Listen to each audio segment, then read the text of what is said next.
Bom, boa noite a todos e a todas. Sejam todos bem-vindos e bem-vindas à nossa primeira chamada, desse curso de animadores Laudato Si do segundo semestre de 2019. Então, é sempre uma alegria encontrar tanta gente diferente. Dessa vez, nós tivemos mais países que do curso passado, mais pessoas de outros países. E é sempre bonito ver essa diversidade, essa riqueza de diversidade e essa riqueza nessa diversidade de pessoas nesse interesse pelo cuidado da nossa casa comum. Então, para a gente iniciar, eu queria só ler um trechinho, um trechinho da Laudato Si, que sirva como inspiração de início. E o trecho é Laudato Si número 13. E o Papa Francisco diz assim: o urgente desafio de proteger a nossa casa comum inclui a preocupação de unir toda a família humana na busca de um desenvolvimento sustentável e integral, pois sabemos que as coisas podem mudar. O Criador não nos abandona, nunca recua no seu projeto de amor, nem se arrepende de nos ter criado. A humanidade possui ainda a capacidade de colaborar na construção da nossa casa comum. Desejo agradecer, encorajar e manifestar o apreço a quantos, nos mais variados setores da atividade humana, estão a trabalhar para garantir a proteção da casa que partilhamos. Uma especial gratidão é devida àqueles que lutam com vigor por resolver as dramáticas consequências da degradação ambiental na vida dos mais pobres do mundo. Os jovens exigem de nós uma mudança e interrogam-se se pode pretender construir um futuro melhor sem pensar na crise do meio ambiente e nos sofrimentos dos excluídos. Então, iniciando com essa mensagem, já apresento o Frei Rodrigo, que vai compartilhar com a gente hoje nessa primeira conferência. O Frei Rodrigo ele é franciscano da Ordem dos Frades Menores, é graduado em Engenharia Civil e membro da Comissão da Mineração da Conferência Nacional dos Bispos do Brasil, e o Frei também é da coordenação da Rede Latino-Americana Igrejas de Mineração. O Frei Rodrigo também é membro da ONG Franciscans International, na ONU em Genebra, e trabalha com comunidades afetadas por impactos ambientais e violações de direitos humanos. Então, Frei Rodrigo, muito obrigado pela sua colaboração, pela disponibilidade, e a palavra está com você.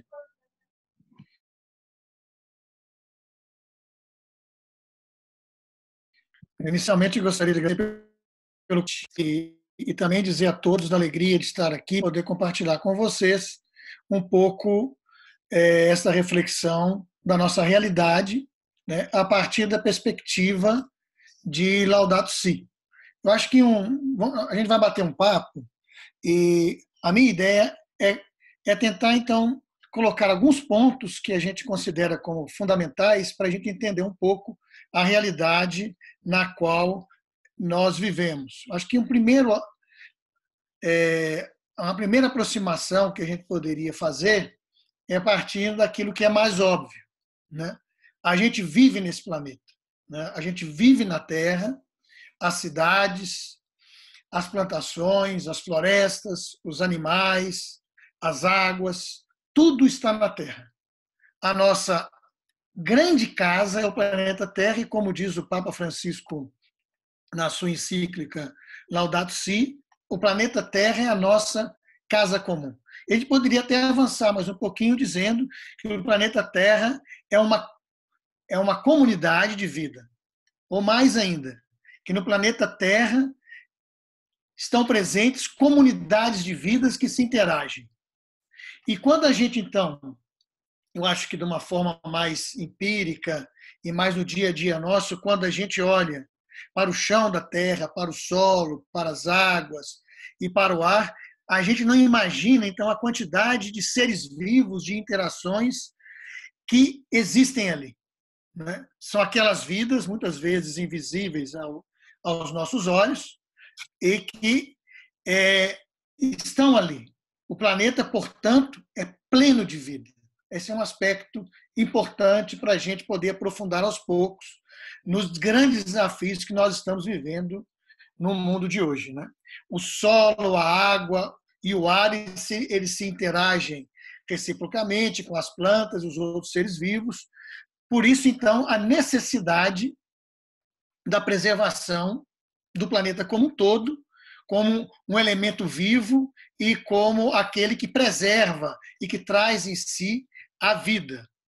E nós não podemos considerar, então, que essa preservação do planeta ela não pode ser simplesmente uma luta para libertar esse planeta das mãos e da concentração e do domínio de centros econômicos de poder, de grandes corporações, de grandes empresas e de grandes entidades do sistema financeiro internacional, que encaram esse planeta como uma grande mercadoria. E tudo que nele existe, que são os bens da natureza, os bens comuns, que são bens comuns para nós, humanidade, mas que são bens comuns para a própria natureza em si. Então, essa lógica que nós vivemos, que é uma lógica de mercado, de dar preço a tudo, né?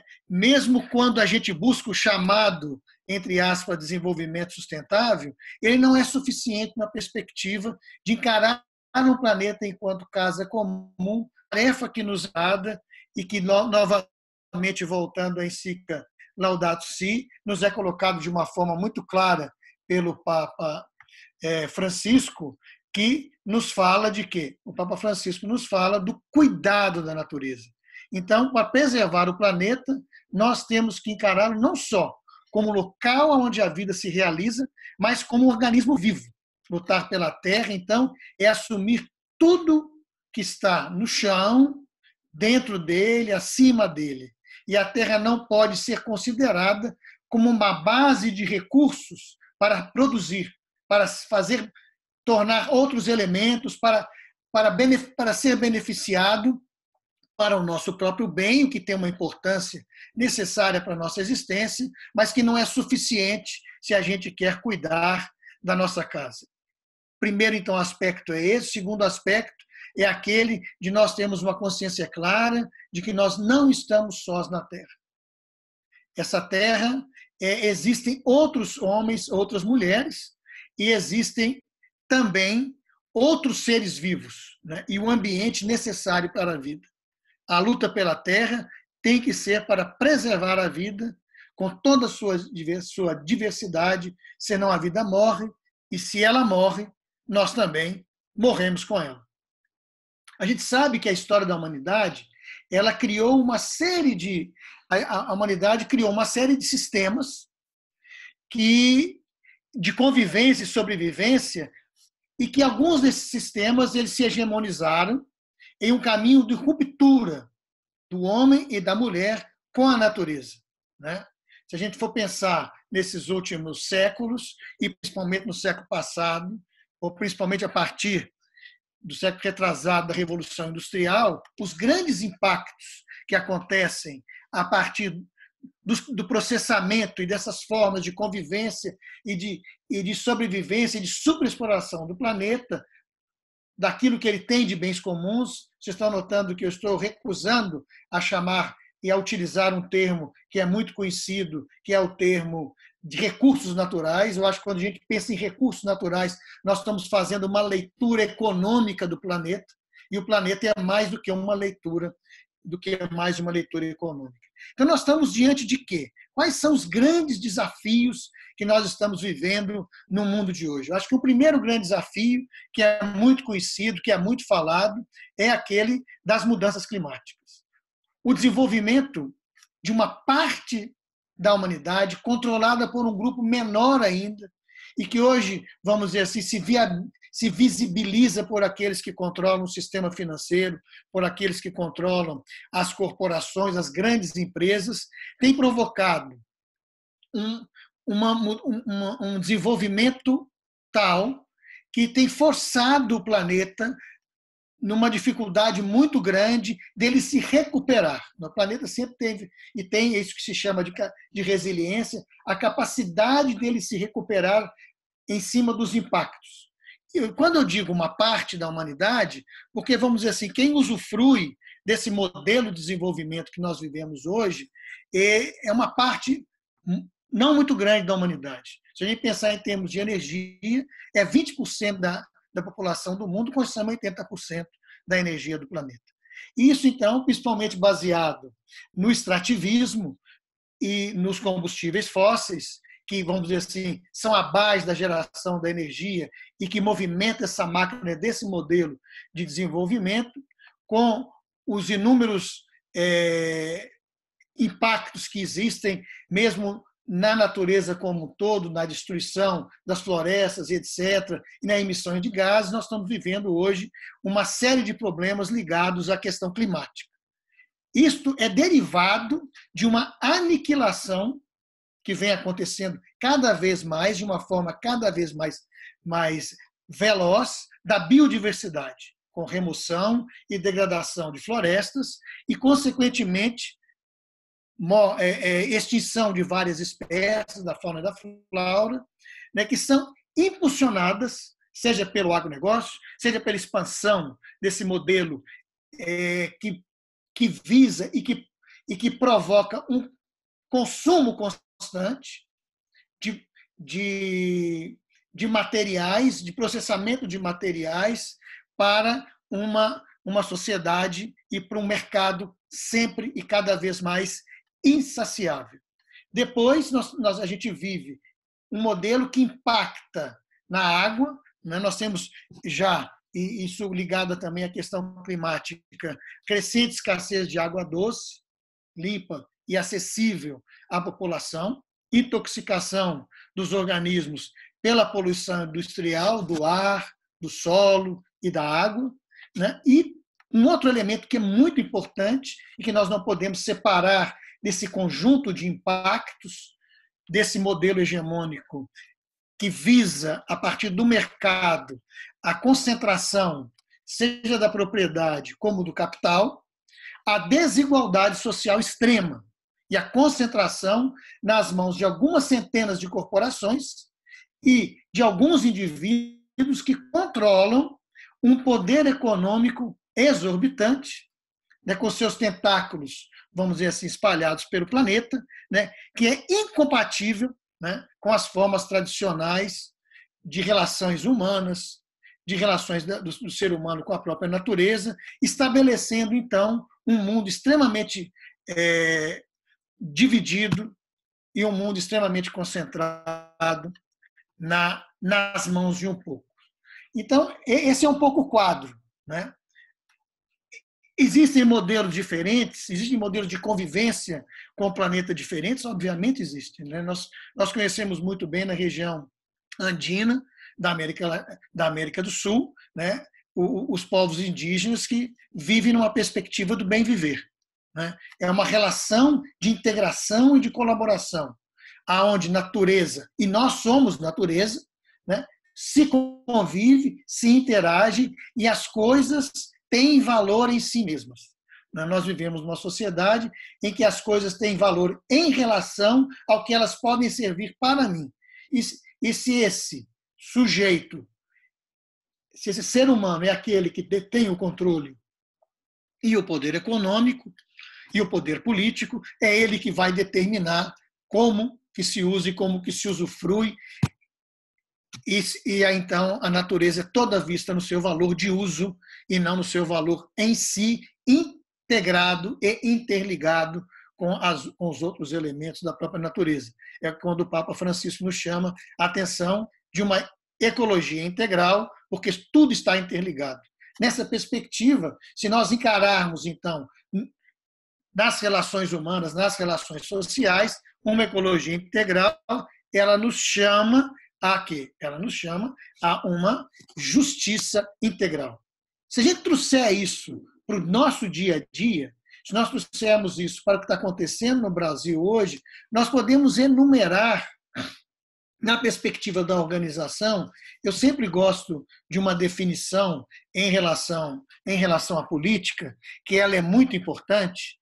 Eu digo sempre de uma forma bem simplificada, de uma forma bem reduzida, porque quando a gente exemplifica, a gente perde, vamos dizer assim, a abrangência do conceito. Eu diria que a política é a organização da nossa convivência e que a economia é a organização da nossa sobrevivência. Daí é óbvio que isso se extrapola para vários outros campos e várias formas de organização. Mas vamos ver o que está acontecendo no Brasil hoje. Primeiro, nós temos uma política montada em cima do enfraquecimento do Ministério do Meio Ambiente. Isso é um dado extremamente importante. Se nós pegarmos, por exemplo, o que o governo atual fez, a pasta do Ministério do Meio Ambiente, por que eu comecei pela questão do meio ambiente? Nós estamos falando do planeta e nós estamos falando dessa necessidade do cuidado da casa comum. Um avanço nos processos de relações humanas e das nossas relações com o entorno no qual nós vivemos é a criação de uma instituição, de um organismo no Poder Executivo que vai pensar e que vai discutir e que vai aprofundar as questões relacionadas com o meio ambiente, que, vamos dizer assim, são questões também transversais a todos os outros poderes da República, né, que nos representam. Eu estou falando aqui enquanto Estado e enquanto governo que, vamos dizer assim, implementa as políticas que deveriam estar a serviço, seja da população em geral e principalmente para superar as desigualdades sociais e garantir a diversidade entre as pessoas, mas também, ao mesmo tempo, né, a preservação do meio ambiente.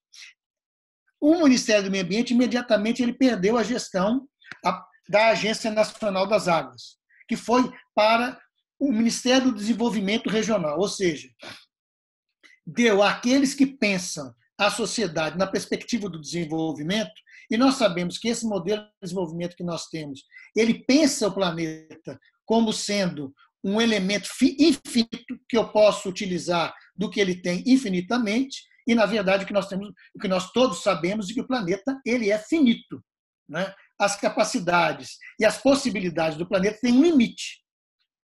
Então, aqui nós já começamos a encontrar, né, uma dificuldade e um choque.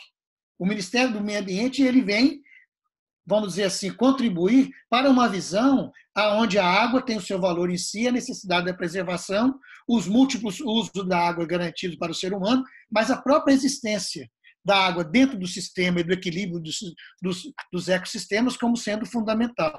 Por outro lado, também, perdemos o serviço florestal brasileiro para o Ministério da Agricultura. Imagina o que isso significa. Isso significa, então, que o Ministério da Agricultura, nós sabemos que a força maior que existe, apesar de que, na divisão da questão da agricultura no Brasil, 70% da alimentação que nós consumimos, né, na nossa mesa no dia a dia vem da agricultura familiar, que é um tipo de agricultura que necessariamente exige uma convivência mais harmônica, sempre tem, é claro, os seus impactos, com o meio, com a natureza.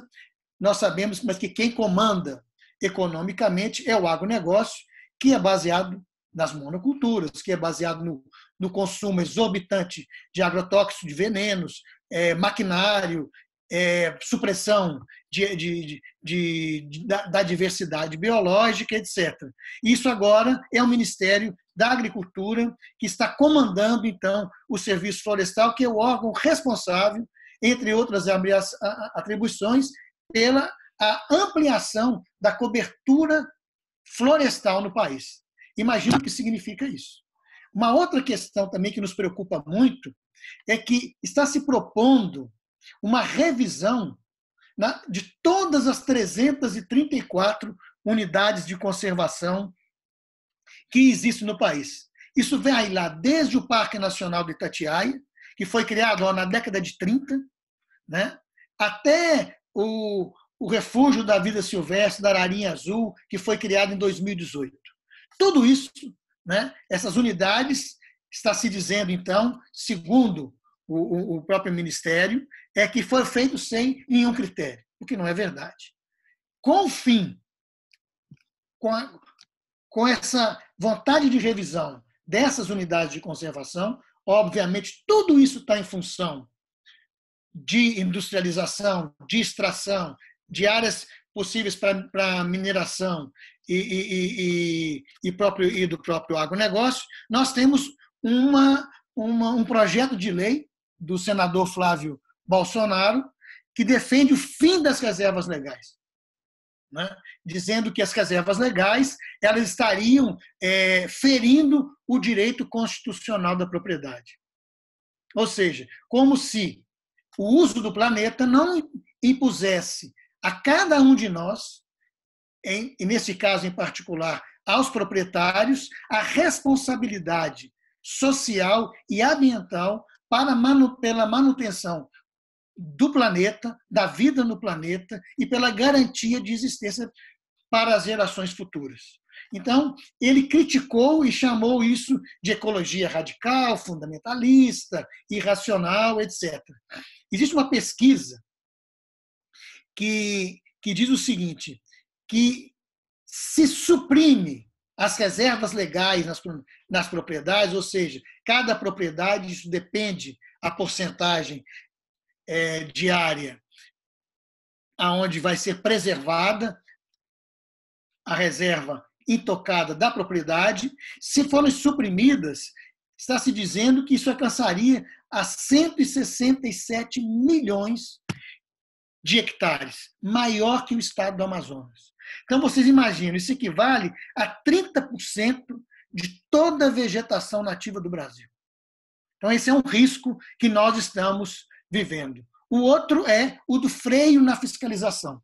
Não está se criticando que a fiscalização é muito rude, que não se pode constituir dessa forma. Nós sabemos que nós vivemos num país onde a fiscalização ambiental ela é muito fraca, não existem fiscais suficientes para acompanhar o que está acontecendo, não só nas áreas de floresta, não só nas áreas em relação a desmatamento, a caça, a venda ilegal de madeira, etc. Mas vamos pegar na questão da mineração.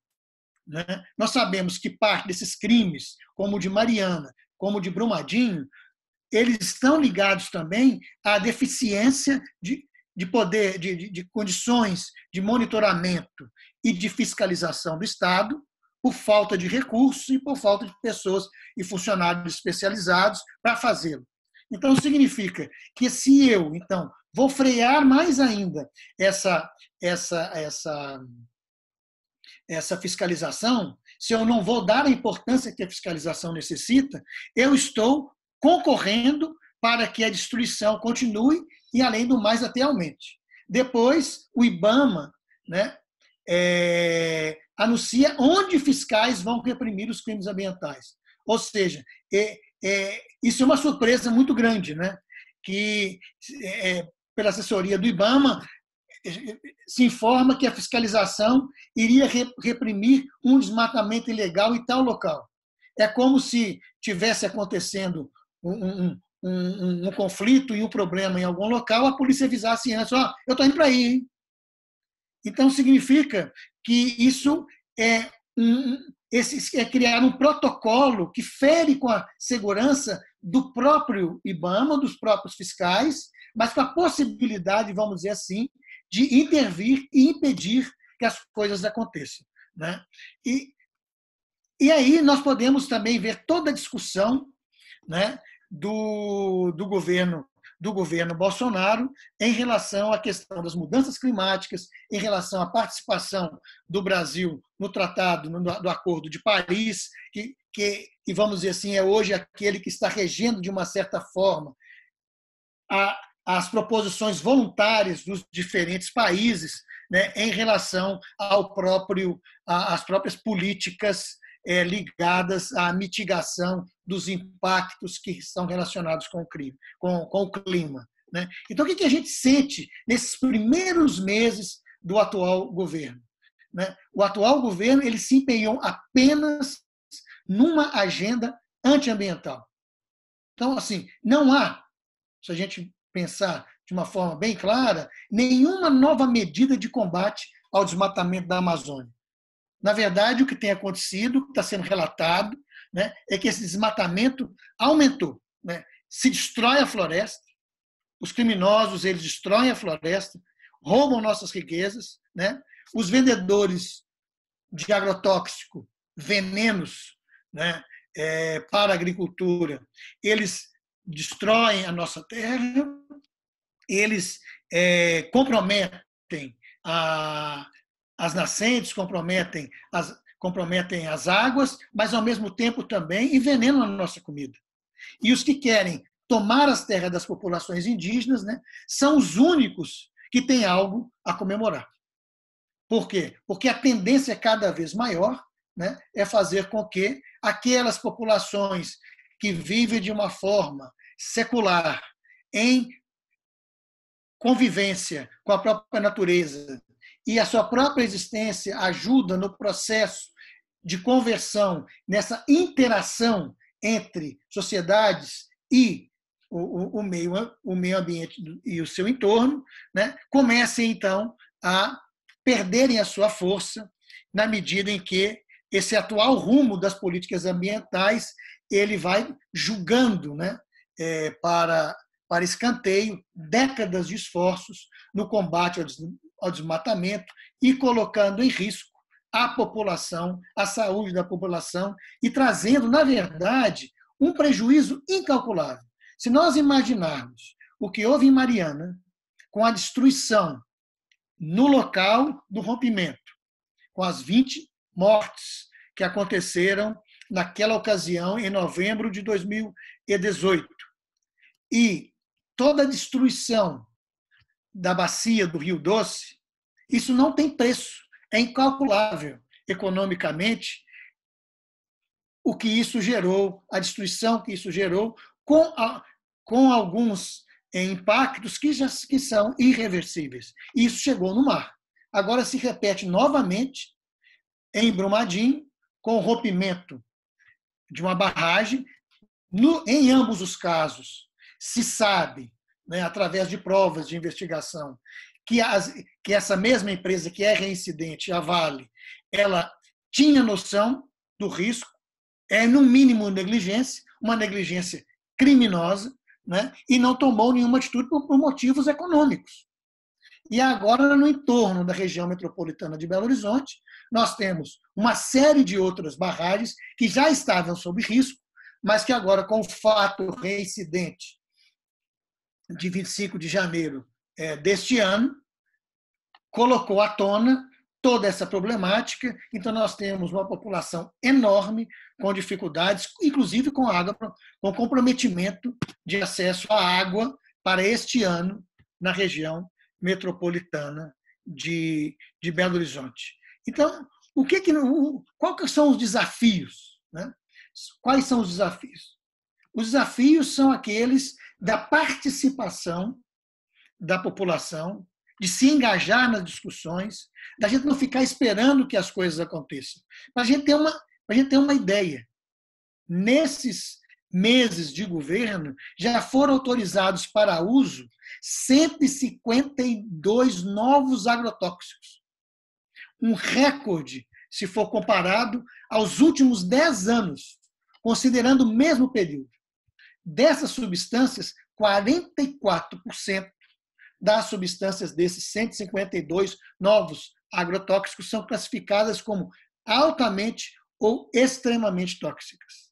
Então, isso é, ao menos, um absurdo que nós estamos presenciando em função de uma visão do planeta como se fosse um recurso que eu posso, né, me apossar e dele, apropriado, fazer o que eu quero. Né? Esses absurdos que nós estamos vivendo, e só isso no campo da agroecologia, ainda estão na fila cerca de 322 novos pedidos, né, de registros acatados e que podem seguir o mesmo caminho de aprovação. Então, a exploração desmedida da natureza, né, o uso descontrolado dos bens comuns, a irresponsabilidade para a manutenção de serviços e de usos da natureza para a geração de lucro para poucos, vem nos colocando, então, diante de um estado de coisas que nos chama a atenção e que exige de nós uma resposta imediata e clara. Se nós formos pensar na perspectiva da Laudato Si, o Papa ele tem sido muito claro, né, em afirmar na necessidade, eu acho que nós estamos falando aqui também numa perspectiva de fé, da conversão ecológica. Né? Nós temos que começar a considerar que a gente vive num planeta que a própria vida em si é um dom. Nós recebemos gratuitamente. Então nós temos uma obrigação, nós temos que encarar no dia a dia nessa perspectiva. Nós temos uma responsabilidade, nós temos uma necessidade de uma criatividade muito grande para a gente começar a pensar num novo modelo e numa nova forma de vida, o que significa uma aproximação da realidade e da economia dentro de uma outra perspectiva. Tem se falado, eu acho que pode ser um tema futuro de discussão. No ano que vem vai haver um grande encontro em Assis, promovido pelo Papa Francisco, e se chama Economia de Francisco. A gente começar a pensar em novos parâmetros para a economia. Na Laudato Si, o Papa Francisco, ele já nos fala de alguns aspectos muito interessantes. O Papa nos fala, quando ele vai falar do amor social e do amor político, ele nos fala da necessidade da gente mudar o nosso modo de ser, o nosso modo de vida. Então, isso implica numa nova forma de convivência entre nós e com a natureza. Para isso, o Papa nos convida àquilo que ele chama de sobriedade feliz. Quando o Papa fala em sobriedade feliz, ele está querendo nos dizer o quê? Que a grande questão no mundo de hoje está relacionada nas escolhas que certos setores da sociedade fazem e que impõem à maioria da sociedade humana, e que nós poderíamos pensar que o mais importante não está em relação à quantidade daquilo que podemos usar e usufruir, mas na qualidade daquilo. Então, a sobriedade feliz, ela não é deixar de ter, mas ela é pensar o ter a partir da qualidade do ser, para que a gente, então, possa ter uma forma diferente de existir nesse planeta. Esses são os desafios que estão postos para cada um de nós, né? E aí a gente não pode fugir, obviamente, daquilo que é claro para nós, que é o nosso dia a dia e que são os desafios que estão colocados para a nossa sociedade. Existem várias formas de nós nos comprometermos. Eu acho que a primeira forma de comprometimento é essa compreensão de que está na nossa mão a responsabilidade da vida. Está na nossa mão a responsabilidade da existência da vida no planeta. Então, esse é o primeiro aspecto, que esse planeta é uma casa comum e que nós temos uma responsabilidade de cuidado por ele. O outro aspecto é que nós temos que, então, aprofundar sobre o que está acontecendo. Nós temos que buscar ler a realidade, nós temos que buscar a compreender os processos que existem, né? Aquilo que a gente colocou como problemas centrais que nós estamos vivendo, e junto com eles, não separar de tudo isso os dramas humanos, né? E frutos dessa desigualdade que vem se fabricando há muitos anos e que vem cada vez mais aumentando, né? Dentro daquela frase que já ficou por todos nós conhecidas, né? Ricos cada vez mais ricos, às custas de pobres cada vez mais pobres.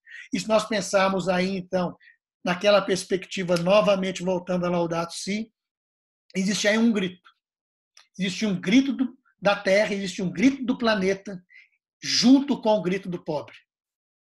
É essa junção da compreensão é que pode nos ajudar, então, a começar a discutir, a começar a aprofundar e a começar a buscar caminhos diferentes. Esses caminhos passam, acredito eu, de uma forma muito clara, a partir dos pressupostos e daquilo que a gente acredita. Acho que esse é um ponto fundamental. A mudança do nosso estilo de vida, ela não é um ato simples e um ato inconsequente. E não é um ato fácil, uma vez que nós vivemos numa sociedade em que a própria produção que controla, vamos dizer assim, a tecnologia e que coloca a ciência a seu serviço, ela vive em função de criar necessidades para que a gente possa consumir. Nós vivemos numa sociedade de um consumismo exacerbado. Mesmo que essa exacerbação do consumismo ela esteja localizada, vamos dizer assim, em setores geográficos do planeta, com setores da sociedade que têm um maior poder aquisitivo, mas ela é sofrida por todos. Inclusive também por aqueles que não têm condições de consumir e que necessitam de bens essenciais para a vida. E isso gera em nós também muita frustração, porque a felicidade nos é dada a partir da quantidade de bens que eu posso ter.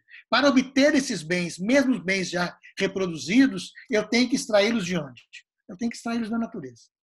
Então, essa é a revisão. Mas a gente tem que dar um passo a mais.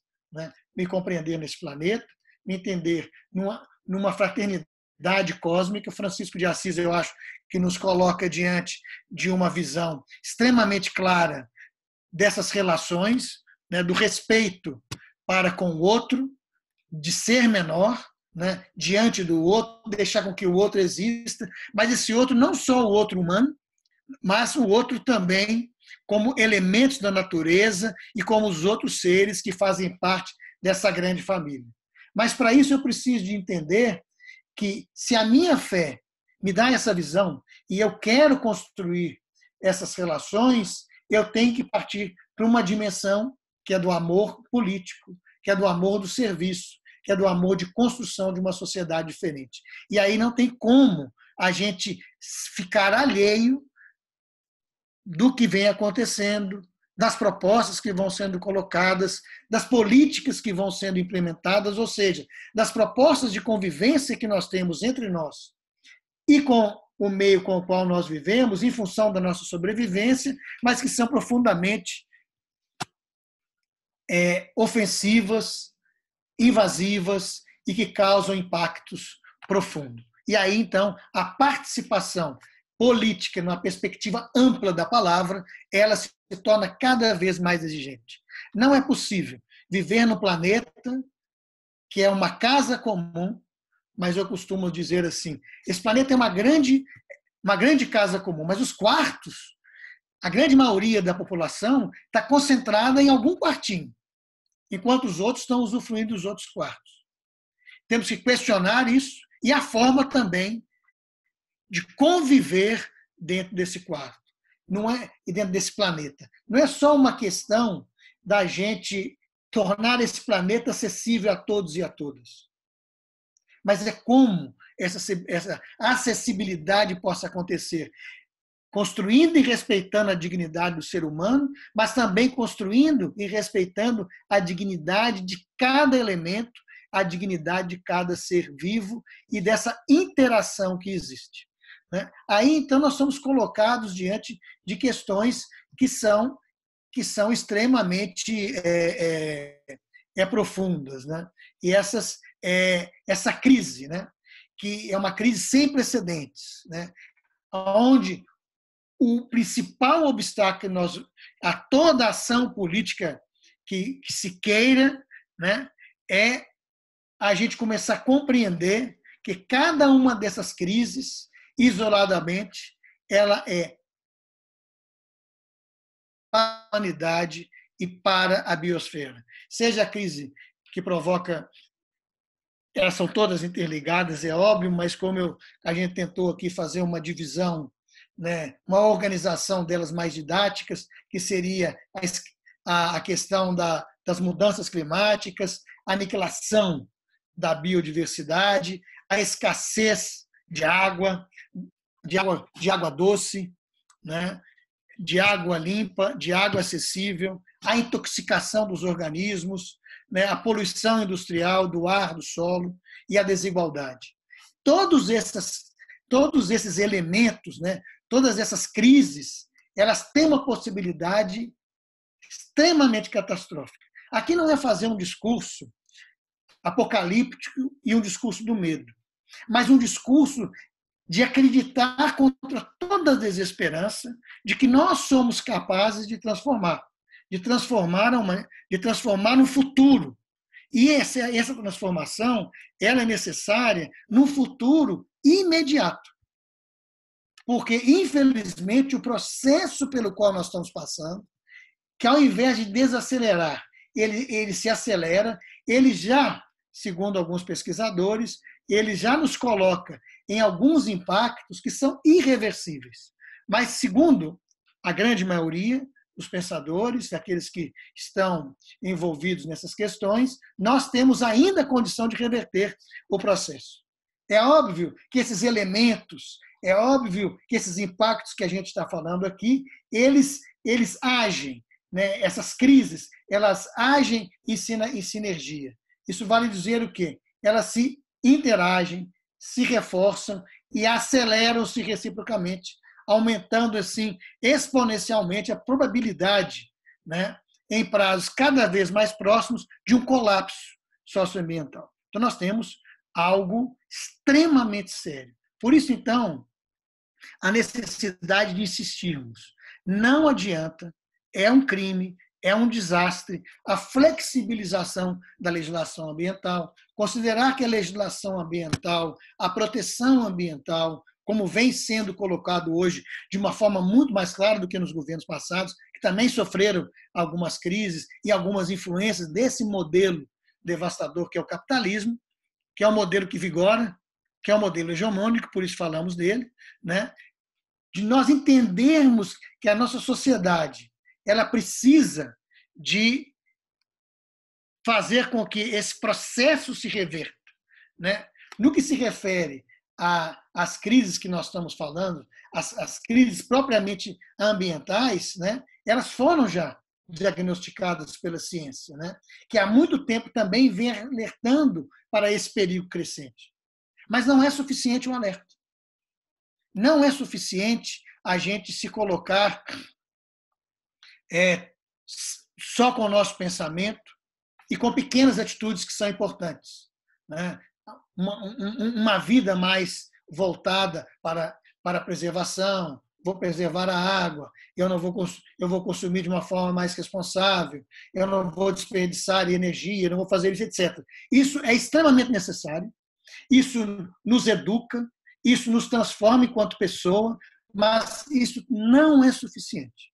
Não é suficiente, por quê? Porque os grandes impactos não vêm exclusivamente da nossa forma de viver o dia a dia, né? A gente vê muito propaganda, vamos fechar a torneira enquanto eu estou escovando o dente, vamos desligar as luzes de nossa casa para não consumir energia. Tudo isso é válido. Mas a gente sabe muito bem que o maior consumo da energia não vem do consumo das casas e das residências. A gente sabe muito bem que o maior consumo de água não vem do meu uso, do seu uso, né? Mas vem da irrigação, vem em parte da indústria. Então, é repensar o modelo, né? Suscitar nas pessoas, né, essa necessidade. E aí sim,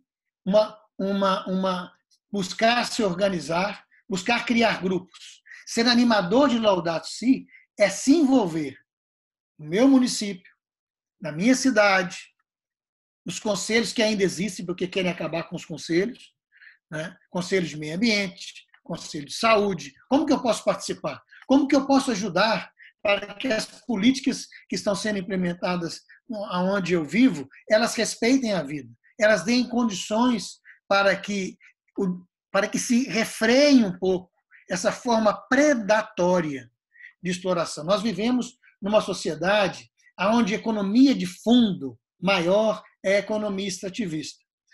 Hoje, quando a gente fala em extrativismo, nesse novo extrativismo, porque extrativismo, se nós pensarmos, ele existe, por exemplo, no Brasil há 500 anos, né? E tanto é verdade, se a gente imagina o nosso próprio nome, né? Brasil vem de uma madeira que começou a ser extraída logo no início, né? Que tinha qualidades de tinturaria, etc. Produzir a cor vermelha, etc. Nós temos um nome econômico, o nome religioso não ficou. Ilha de Santa Cruz, Terra de Veracruz, não venceu. Então, quais são essas grandes fontes, né, de exploração e de extração em larga escala no mundo de hoje? Né? Não são só a mineração, o gás e o petróleo, né, mas também são as florestas, a pesca industrial e o agronegócio. Então, esses elementos, 6 elementos, eles precisam de ser recompostos, eles precisam de ser reconfigurados e revistos de uma nova forma. Né? E para isso é necessário, é forçoso que a gente caminhe na direção de valorizar toda forma de participação e de busca coletiva de soluções. Essa é e por isso que o Brasil não pode fugir dos fóruns internacionais, né, da sociedade, como as grandes reuniões da ONU, as conferências das partes da Convenção do Clima das Nações Unidas, que vem discutindo as necessidades que nós temos para enfrentar esses impactos. Toda vez que a gente recua, toda vez que a gente se retira, os prejuízos são muito maiores. Aquilo que a gente estava dizendo antes. A gente imagina o que significou Mariana e o que significou Brumadinho, enquanto crimes de uma companhia que visava só o lucro. No caso de Brumadinho, 270 pessoas perderam a vida, das quais 23 ainda não foram encontradas. Estão lá no meio da lama mortas. Imagina o que isso significa depois, em termos de impactos no Rio Paraopeba e já atingindo o Rio São Francisco. Qual é o preço? Um processo de licenciamento claro, rigoroso, por etapas, aonde se exija processos. Temos que discutir nesse Brasil os ritmos da extração. Até quando vamos extrair? É o país inteiro que está livre para a extração? É o país inteiro que pode ser explorado? Tem regiões que poderiam ser exploradas, mas a sociedade acha melhor que não? Em função de quê? Na Laudato Si se coloca de uma forma muito interessante o Papa algumas perguntas que a gente tem que fazer diante de alguns empreendimentos. O que é? Como? Para quê? Para quem? Pergunta simples. Se a gente for pensar de uma forma mais tranquila, conversando com pessoas, um grande empreendimento chega no local, vai extrair ou vai explorar a nossa região. O que é isso? Como que será feito? Para quê? Para quem? Porque muitas vezes a riqueza que é extraída, ela nem fica na região. Existe um paradoxo, existe uma maneira de pensar as coisas que diz assim, a natureza, né, quanto mais um país é rico em bens comuns, dizem, quanto mais em recursos naturais, mais pobre ele é. Repara se as regiões de extração não são regiões pobres. Para onde vai? Se a gente imagina o ouro, o diamante, que sai da África e entra ileso na Europa, enriquece quem? Fica a miséria na África e a grande parte daqueles que estão pobres e querem fugir da pobreza na África e querem entrar na Europa, eles morrem no mar. Então nós vivemos num mundo extremamente injusto, onde essa riqueza e essa extração predatória sem limites não contribui para a qualidade de vida, para a felicidade e para a nossa sobrevivência nesse planeta. Basicamente, eu acho que já são, não sei aí em que ponto que nós estamos, mas talvez a gente pudesse abrir aí para a gente conversar um pouco. Hein, Igor? Frei, obrigado. Eu acho que é um ótimo início para a nossa turma, para a nossa discussão e para aprofundar mais sobre o conhecimento da Laudato Si. E eu tentei aqui dar uma resumida em perguntas e comentários. Então, um primeiro ali, que é a Carmen Almeida, ela pede para você retomar essa ideia sobre o termo recursos naturais, para você explicar de novo sobre esse termo recursos naturais. tem algumas perguntas em relação à questão política, em relação ao governo, e eu vou tentar resumir ela em duas, né? Então, a primeira é da Doris Meire.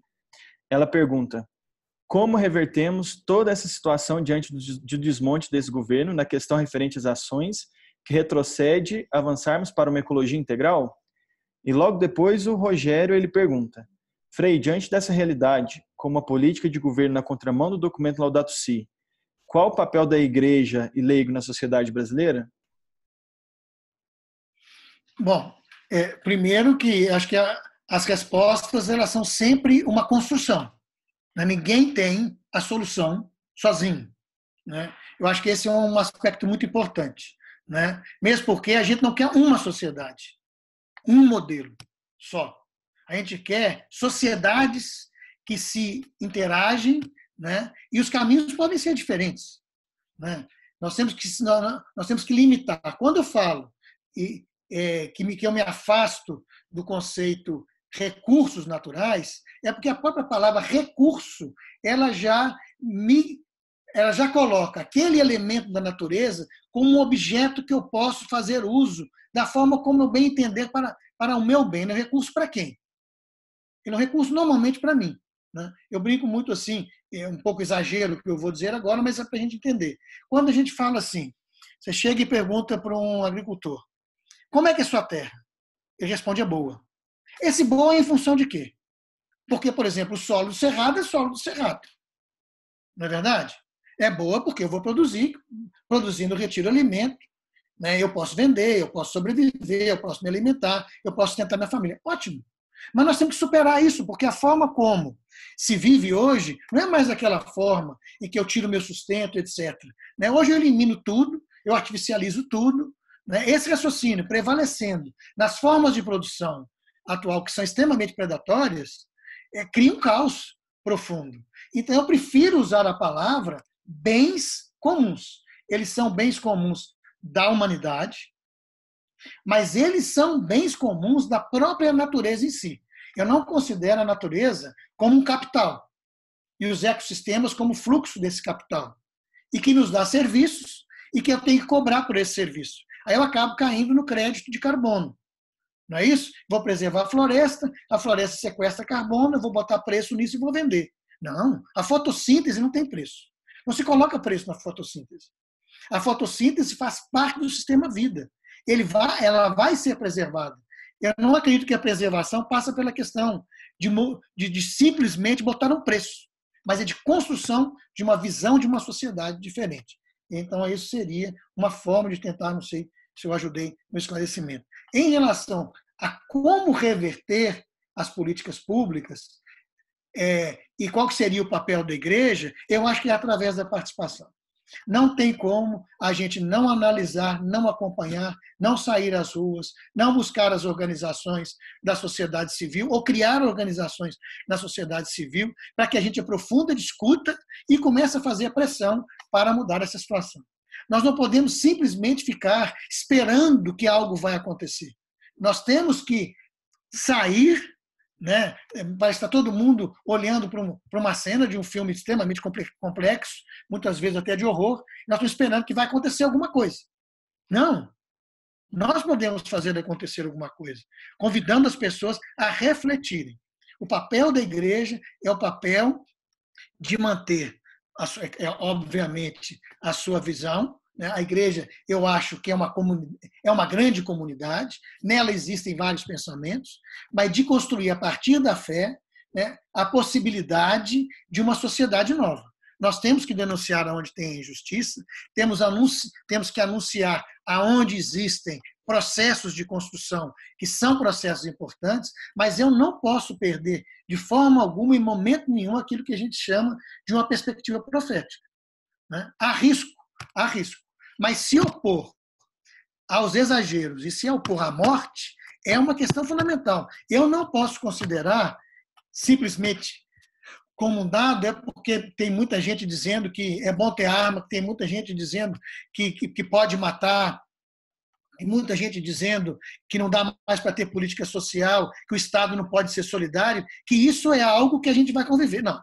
Eu tenho que mostrar que nós somos um grupo de pessoas que pensamos a partir da vida, da construção da vida. E a vida, para ser construída, existem riscos, e nós vamos correr esses riscos na construção. O Papa fala muito bem, uma fraternidade universal, amor social, amor político, e nos chama à conversão e à construção. É claro que ele nos chama a partir também da mudança dos nossos hábitos. A mudança dos nossos hábitos é uma construção coletiva. Não sei se eu respondi. Obrigado, Frei Rodrigo. Aqui tem só mais alguns comentários e perguntas. Aqui tem um comentário da Maria Zita, que ela diz que depois do ciclone que atingiu a região centro do país de Moçambique, principalmente a cidade da Beira, o governo está falando bastante das mudanças climáticas, mas pouco se vê atitudes de integração com a nossa casa comum. E já aproveito também para agradecer quem está participando com a gente, que eu cheguei a olhar aqui, que tem pessoas de Portugal, de Moçambique, de Angola, que já é tarde, né, para eles, e eles têm feito esse esforço para estar até de madrugada aqui acompanhando a gente. E a pergunta do Leopoldo, que ele pergunta: entre as várias questões importantes que o senhor mencionou, me chamou a atenção sobre a economia de Francisco. Quais são as bases dessa ideia? Como leigo economista e economista ecológico, tenho muito interesse em aprofundar essa reflexão. Ele é de Brasília e tem alguns comentários aqui sobre a questão das mudanças no estilo de vida, né? Que tem do RC, eu não sei qual é o nome completo, que diz que ele acredita no consumo sustentável, onde os consumidores devem incluir em suas escolhas de compra um compromisso ético, uma consciência e uma responsabilidade quanto aos impactos sociais e comportamentos que podem causar em ecossistemas e outros grupos sociais. Então, talvez já nesses dois eixos aí já pode concluir e deixar uma mensagem final para a gente. Certo. Acho que primeiro na questão muito grave que aconteceu em Moçambique, e é realmente ficar atento, né? A grande questão é não fugir da discussão dos impactos da mudança climática, mas infelizmente no mundo os governos eles já não dizem mais combater as mudanças climáticas, mas falam em adaptar as mudanças climáticas, o que isso significa um grande problema. Porque, imagina, adaptar significa produzir tecnologias que vão nos colocar, está mudando, vamos adaptar, etc. Quem vai produzir essa tecnologia e vender? Os mesmos que causaram, os mesmos responsáveis por esse modelo de desenvolvimento desenfreado e que está causando os impactos. Então, nós temos que encarar seriamente. E aí, realmente, é de mãos dadas, na solidariedade, e aí a importância, né, do movimento católico global pelo clima, né, com essa presença aí, nessa articulação nossa dos países de língua portuguesa, para que a gente se interaja. Eu acho que nós temos que criar redes de informação, mas, quem sabe, buscar até ações conjuntas nas diversas campanhas que existem, como que a gente vai caminhar com tudo isso. Em relação à questão da economia de Francisco, da mudança do estilo de vida, etc., realmente, eu acho que é uma construção. Os pilares, vamos dizer assim, de Francisco, na perspectiva da economia, está sendo discutido, e seria interessante, então, eu acho que o movimento agora, na medida que está caminhando para... Nós já estamos caminhando para 2020, né? Vamos entrar, já estamos aí no segundo semestre, etc., da gente também participar dessa discussão, né? Arrumar formas de participação, porque eu acredito que existem várias propostas e várias ações que vêm acontecendo, alternativas, de transições justas, né? em que comunidades estão construindo, que certamente não tem ainda uma força global ou uma força de se transformar em grandes soluções, mas que contribuem, né, vamos dizer assim, no micro, para a construção do macro.